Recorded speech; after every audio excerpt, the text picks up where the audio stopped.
जब जब होए धर्म की हानि, जब जब स्त्रियों पर जो है अत्याचार हुआ है, तब तो भगवान अवतार लिए।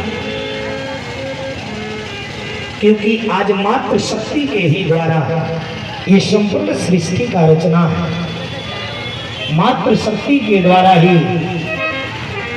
इस मनुष्य जीवन और हमारे देश की रक्षा हो रही है। इसलिए जहां भी मात्र शक्ति का अपमान हुआ, वहां देवता अवतार लिए हैं और उस आसुरी प्रवृत्ति वाले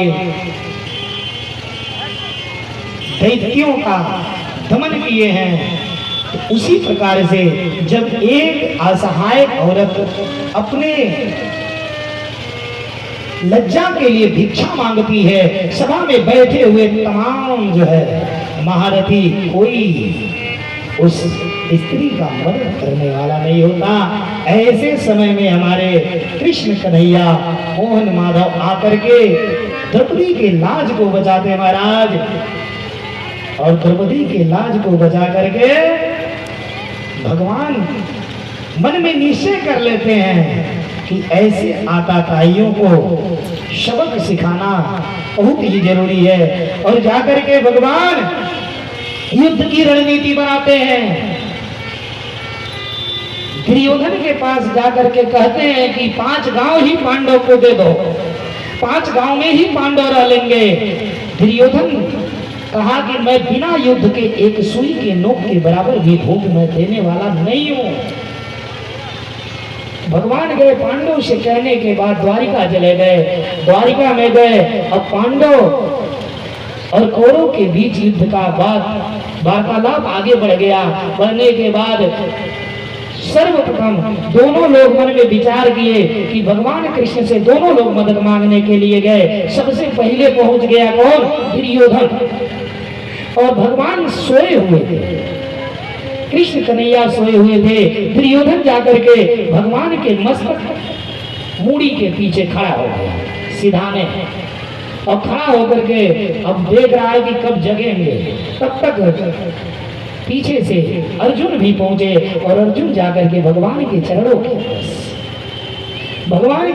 के पास अर्जुन जी खड़े हो गए। और जब अर्जुन चरणों के पास खड़े हुए, भगवान का निद्रा खुला। कुछ देर बाद भगवान का जब निद्रा खुला तो सीधे, जब आदमी सोया है सीधे, तो आंख खुलेगा तो सामने ही दिखेगा ना कि पीछे दिखेगा है? जैसे भगवान ने आंख खोला, सामने अर्जुन हाथ जोड़ करके खड़े हैं। भगवान ने कहा बताओ पार्थ क्या है, कैसे कब आना हुआ? तुरंत दुर्योधन झिझला करके बोल पड़ा, अरे कन्हैया मैं पहले से आकर के खड़ा हूं और मेरा हाल चाल तुम पहले नहीं पूछ रहे हो, और मेरे बाद में आकर के अर्जुन खड़ा है और अर्जुन का हाल चाल पहले पूछ रहे हैं। कन्हैया ने कहा दुर्योधन, कोई भी व्यक्ति जब सोया होगा ना, तो जब वो जगेगा तो पहले उसकी नेत्र आगे की तरफ ही दिखाई देगा, पीछे कोई नहीं देखता है। नहीं, इसको तो अभिमान था कि मैं पैर के पास क्यों कन्हैया के रहूं। अब भगवान का तो मैं तो निरंतर कहता हूं कि भगवान का भोजन क्या है? अहंकार की अभिमान गोविंद ही भावत नहीं। भगवान को सब कुछ पसंद है, लेकिन अभिमान पसंद नहीं है मैवा।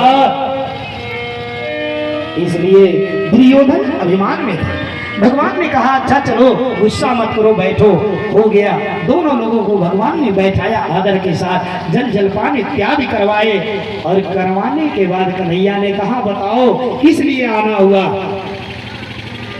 और पांडव और दुर्योधन दोनों ने कहा कि प्रभु हम लोगों में युद्ध होना है, लेकिन हमें आपकी मदद चाहिए। भगवान ने कहा देखो, एक तरफ मेरी 18,000 नारायणी सेना और एक तरफ मैं अकेला हूं। लेकिन शर्त उसमें भी मेरे अकेलेपन में भी शर्त है। क्या? कि मैं रहूंगा, लेकिन मैं पूरे युद्ध के दौरान शस्त्र नहीं उठाऊंगा।